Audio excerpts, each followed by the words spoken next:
every single games that I go to, it feels amazing that we've managed to play a part in their recovery.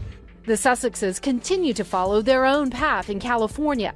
Prince Harry's new Netflix documentary series, Heart of Invictus, has been labelled bland by some critics. Others say it's a great way to see Harry at his finest, at his most natural. What would you say is the overriding kind of feeling about Harry and Meghan over there at this point? Well, it's difficult. I think in the press, it's very kind of anti-them. Yes. And it's been sort of a gift to William and Kate, because now they're like deified in the British press. Now, they could do no wrong. Right. I mean, you know, Kate could do a hit and run and it'd be fine. That, you know, she's such a lovely person. But regular people, do regular people care that much? I don't think they do. Yeah. I think they just think, let them live their lives. Right.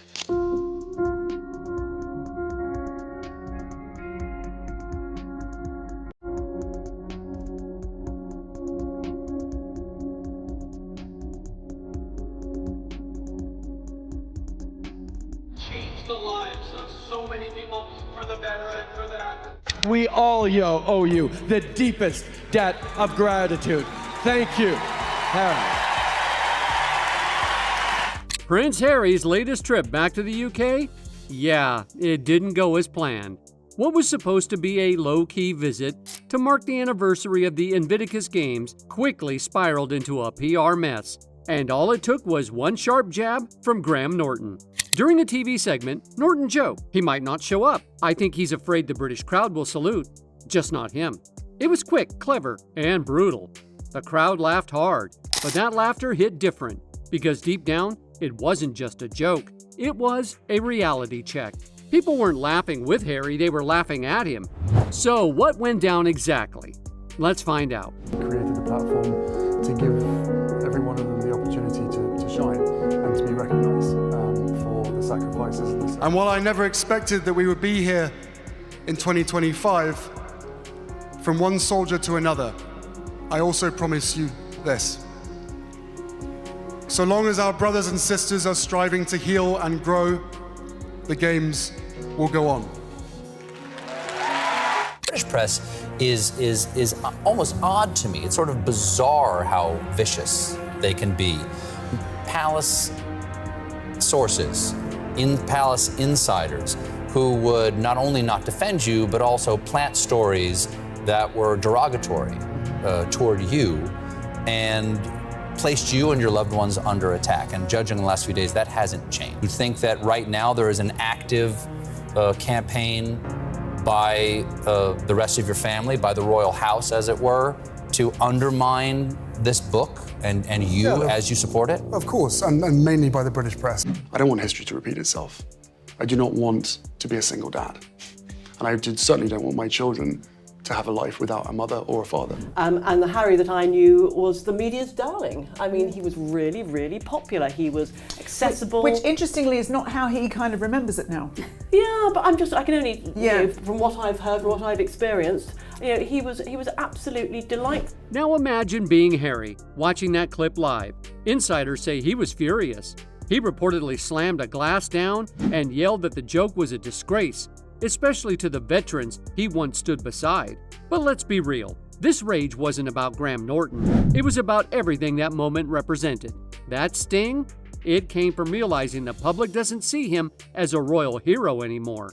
They see a guy who walked away and now he's paying the price. And the timing couldn't have been worse. Harry skipped out on meeting King Charles. He avoided William and Kate entirely.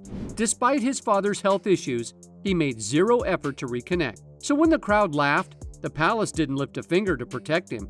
No statements, no support, just silence, which in royal terms says it all. There were comments he made about a lack of family support when he returned from his army duties in Afghanistan. In the Oprah interview, you accuse members of your family of racism. You don't even... No, we didn't. Well, the British press said that. Right. Did Meghan ever mention that they were racist? She said there were troubling comments about there was concern about his skin colour. Right. Wouldn't you describe that as essentially racist? I wouldn't.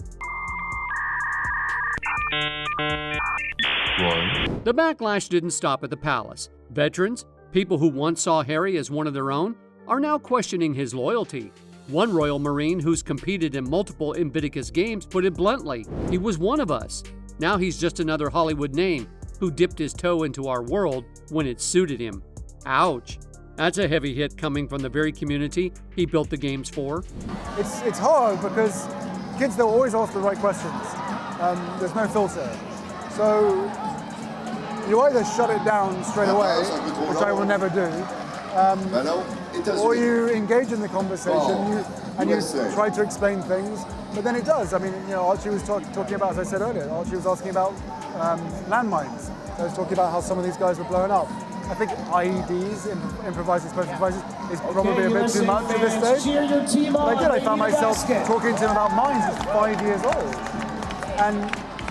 And interestingly, it gave me a chance to talk about my mum, his grandma, which I didn't even really consider. So that became the sort of the outcome of the story for him, which is he then saw videos, he wanted to see videos and photographs of his grandma Diana out doing her thing for landmines all those years ago.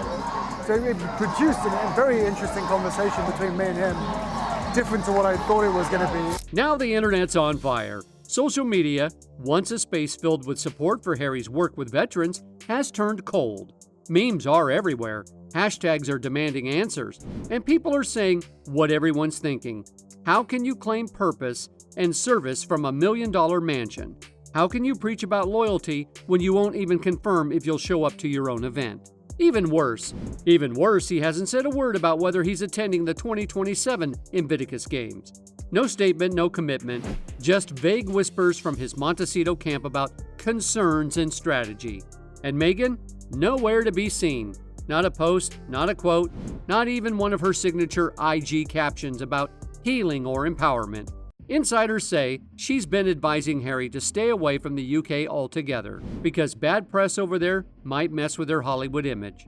But to the people who were there from the beginning, her silence feels more like abandonment than strategy. Reportedly going to offer an invite to the royal family for the 2027 Invictus Games, which could see a long-awaited reunion for the Duke of Sussex and his family. It's been reported that Prince Harry is keen to reconcile with King Charles. And that's where Harry stands now, stuck in the middle of a storm he helped create, with stalled projects in Hollywood, a royal family that's done covering for him, and veterans who feel let down. This could be the turning point. If he doesn't step up and reclaim the role he once held, if he keeps choosing comfort over commitment, the silence won't just be awkward, it'll be the final nail in his UK legacy. Even the Invictus Games, Harry's pride and joy, is now on shaky ground. Everyone's waiting for answers. Organizers, sponsors, and most importantly, the veterans. Is he even showing up in 2027? So far, total silence. No statement, no commitment, not even a hint.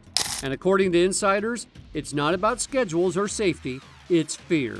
Harry's reportedly scared he'll be booed at his own event, and that the people who once saw him as a leader now see him as a stranger. Inside palace walls, his own team isn't hiding their frustration anymore. One insider said the atmosphere around Harry is tense, like everyone's walking on eggshells. They shared that Harry acts like he's under attack, but pointed out that he's the one who created this mess in the first place. And King Charles? He's furious. But it's not about that Graham Norton joke. He's mad that Harry still hasn't confirmed if he'll attend the games. For Charles, Invictus was one of Harry's last honorable contributions to the royal family. It meant something, and now that legacy is hanging by a thread. What would you say is the overriding kind of feeling about Harry and Meghan over there at this point? Well, it's difficult. I think in the press, it's very kind of anti-them. Yes. And it's been sort of a gift to William and Kate because now they're like deified in the British press. Now, they could do no wrong. Right. I mean, you know, Kate could do a hit and run and it'd be fine. That, you know, she's such a lovely person. But regular people, do regular people care that much? I don't think they do. Yeah. I think they just think, let them live their lives. Right. A palace aide said it plainly. The king sees Harry's silence as betrayal. If Harry thought he could live that Hollywood life in Montecito and still pop in for royal moments whenever it suits him, this trip just proved he can't. The UK isn't interested in half-in, half-out royalty. They want loyalty. And right now, Harry isn't showing that. To his father, the vets, or the country. The applause is gone. All that's left is laughter, and not the kind anyone wants. When Harry touched down in London, it was clear things had changed. no royal escort, no warm welcome, no meetings with his father. While Harry marked the 10th anniversary of Invictus quietly and alone, Charles was out in full view, smiling at a sunny garden party. It wasn't just a cold shoulder, it was a total erasure. In royal speak, ignoring someone completely is way worse than open conflict. There were comments he made about a lack of family support when he returned from his army duties in Afghanistan.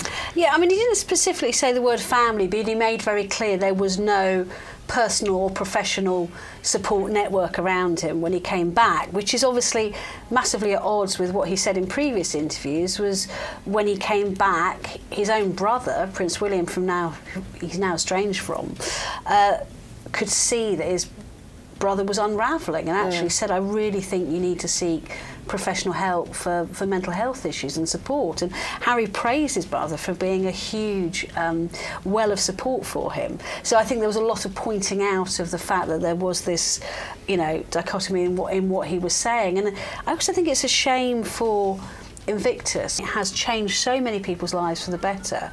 So why not just focus on that? Why does he always need to get a bit of a dig in? Inside the palace, things are boiling over. Reports say Charles told his staff that Harry's behavior was shameful, especially after everything the family had endured lately. Health scares, media pressure, non-stop scandals. Charles had hoped for a simple sign of unity, and instead, Harry snuck in and out like he didn't belong. And that one thing Charles still admired, Invictus, is now slipping away too. As for Prince William, he's had enough.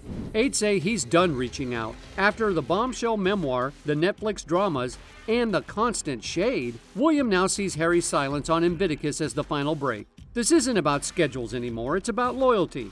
And the palace doesn't think Harry has any left. And let's not forget the veterans, the heart of Invictus. They're not shouting, but their disappointment is loud in its own way. One Royal Marine who's competed in 3 Invictus Games summed it up. Harry used to be one of them. Now he's just another Hollywood celebrity who dipped into their world when it suited him. And that kind of hurt runs deep, especially from the very people Harry once said he'd never walk away from. Created a platform to give every one of them the opportunity to shine and to be recognised for the sacrifices. And while I never expected that we would be here in 2025, from one soldier to another, I also promise you this. So long as our brothers and sisters are striving to heal and grow, the games will go on. And so long as the challenges around us demand it and require it, the games will go on.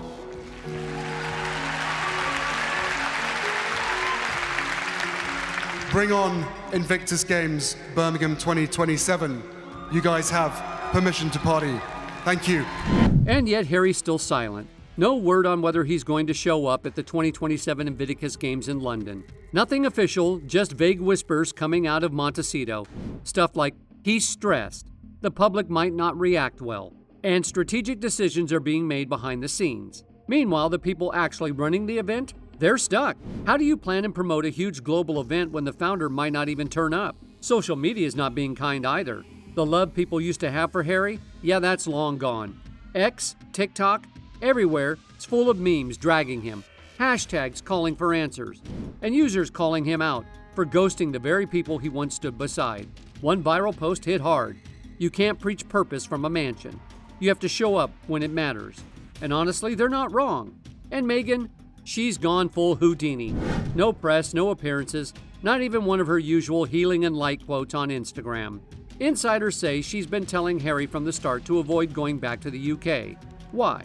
Because she's afraid it might wreck their carefully crafted image in the US, where they're still trying to break into Hollywood and keep that Sussex sparkle alive. But to a lot of people, it just looks cold. Veterans haven't forgotten Meghan basking in the spotlight during Invictus Sydney, posing for photos and soaking up the attention.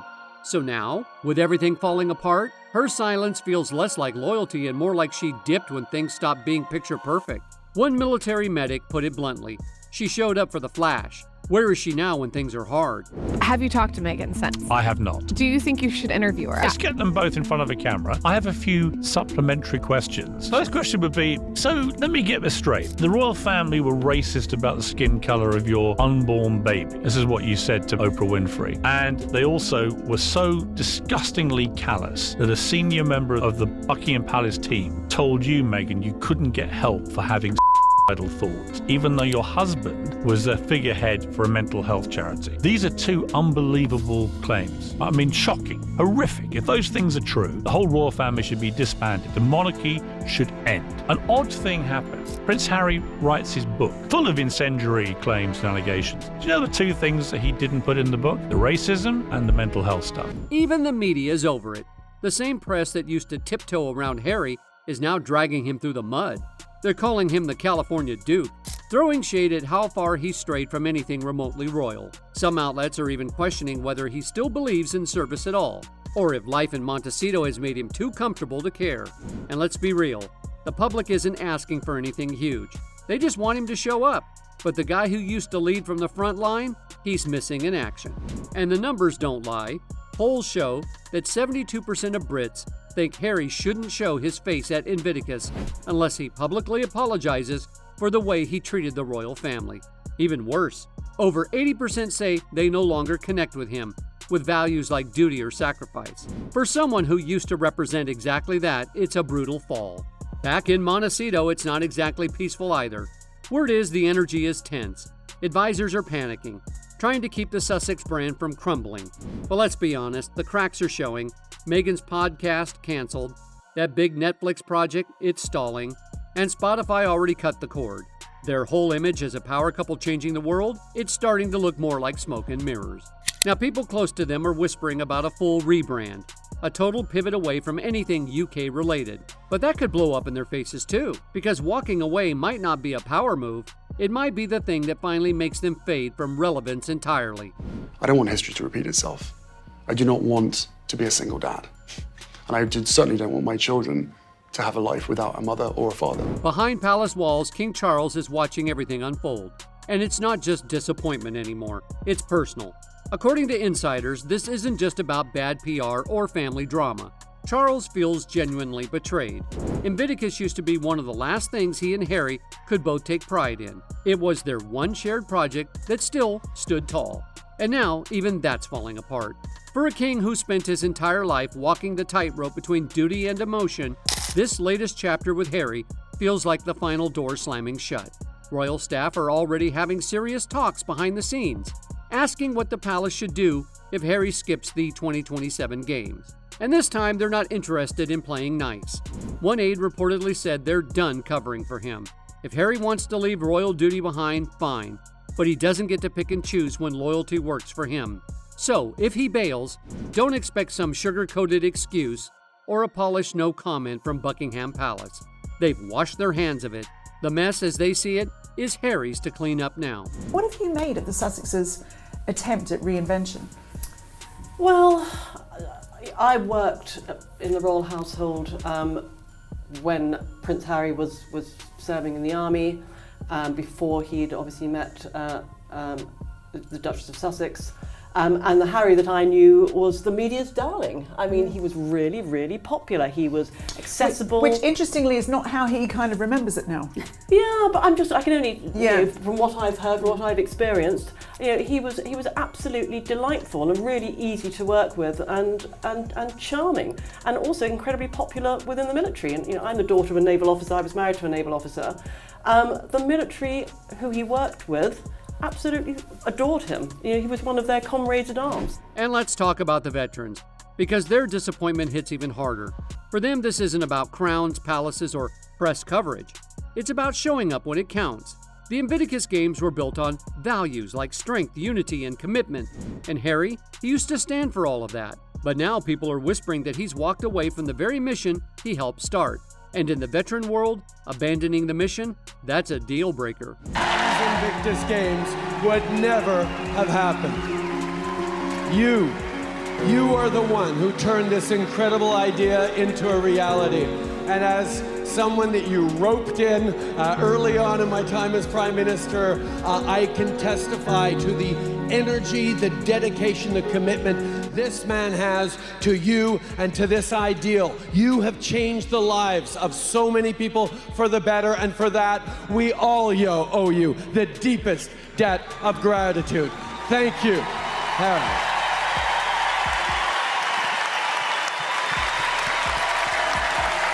There's also a growing feeling that Harry's lost touch.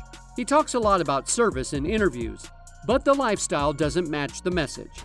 Private jets, luxury deals, glitzy media tours. It's hard to reconcile that with the guy who once stood shoulder to shoulder with wounded soldiers. One injured vet posted online, "He used to understand us. Now he just sells us." Brutal. But people are starting to agree. That image of Harry in uniform, grounded in reality, has faded into something more polished and distant.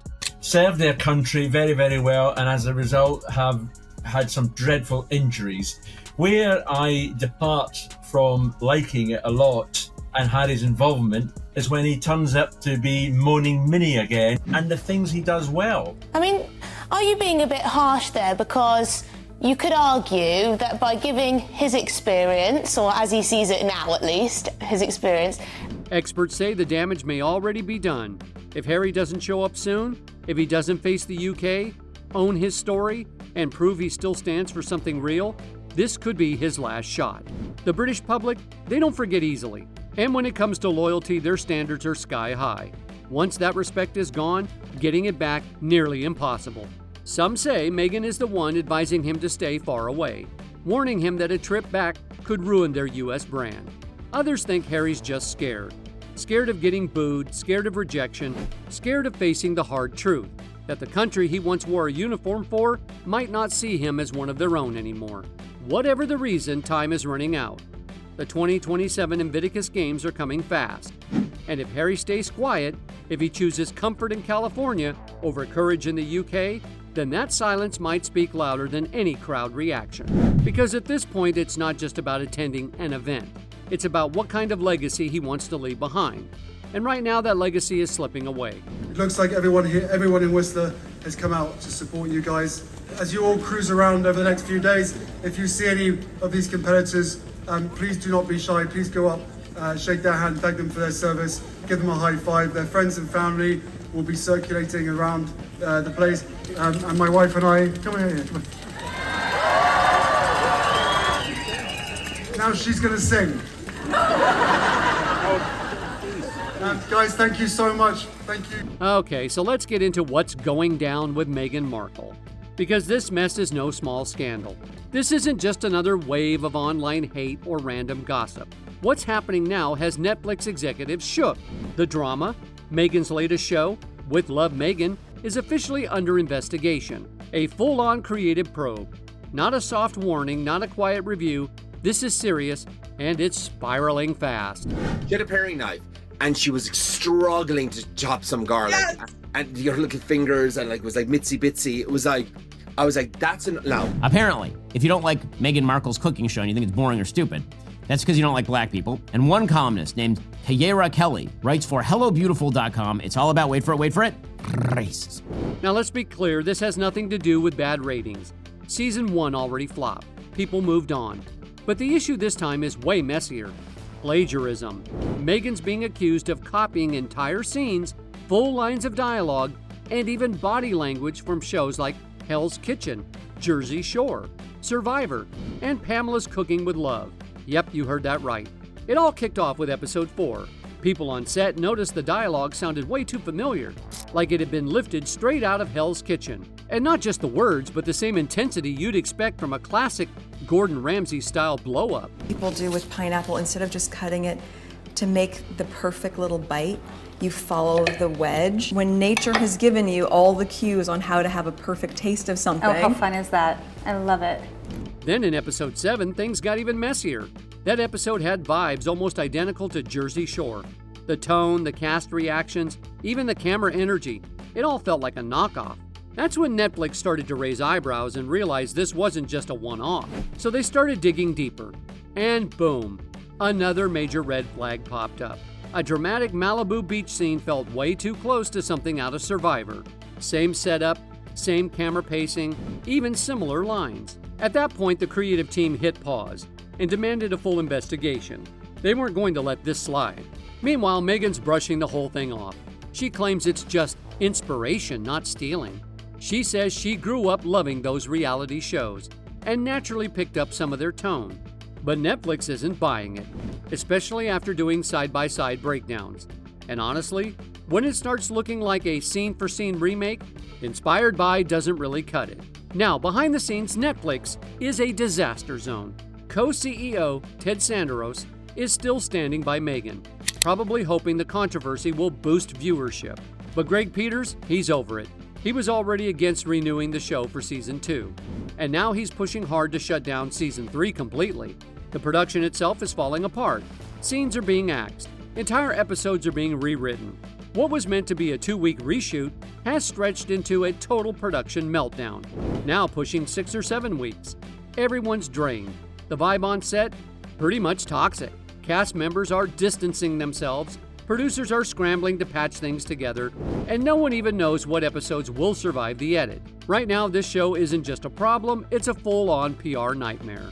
She had a paring knife, and she was struggling to chop some garlic. Yes! And your little fingers, and like it was like mitsy bitsy. It was like, I was like, that's no. And now things are going from bad to worse for Megan, because this mess isn't just dragging her show down, it's actually wrecking her reputation in Hollywood. Word on the street is that Amazon and MGM are backing off. HBO, they're straight up not returning her calls. And those studios that once flirted with the idea of working with her, they've quietly started saying, yeah, maybe not worth the drama.